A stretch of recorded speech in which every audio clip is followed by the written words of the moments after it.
Hello, my name is Diane Stothard, and this is Good News on Tap for the 5th Sunday of Lent. The first reading today is from Jeremiah, and it's one of the most inspiring readings of the entire Old Testament, at least in my opinion. The Jewish people are invaded by the Babylonians. Everything that they know and love has been destroyed, including the temple. To them, the temple was not just a building. The temple was actually the physical location on earth where they believed Yahweh dwelled. The people are dragged off to Babylon to live in captivity, in other words, away from God. They are miserable.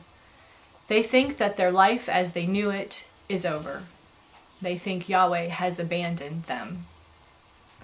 In some ways, they are right, but not in the ways that they expect. They are going to have a different life, all right, but this one will be fashioned by God. God is going to make a new covenant, and this time the covenant will be written in their hearts.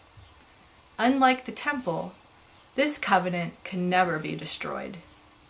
Yahweh tells Jeremiah, "I will be their God, and they will be my people."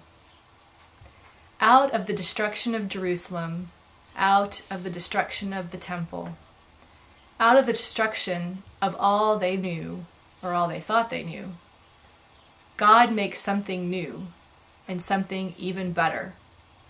God makes an everlasting covenant of love. We hear the same message in the gospel today. Jesus is about to be arrested and crucified.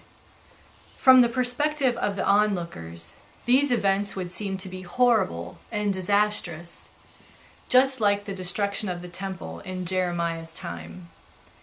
The people probably thought this was the worst thing that could happen. But for the Jesus in John's gospel, these events are not a disaster. This is the plan. That's why Jesus says, "What should I say? Father, save me from this hour?"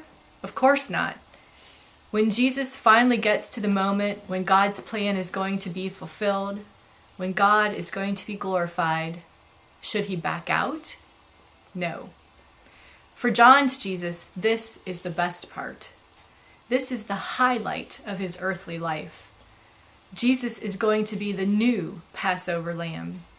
His blood will liberate us from sin, just like the Passover lamb's blood liberated the Jews from Egypt. Jesus will be the new temple, the place where God dwells on earth, but this one will not be destroyed. Jesus will draw all people, not just the Jews, to God. Through Jesus, God says to us, "I will be their God, and they will be my people."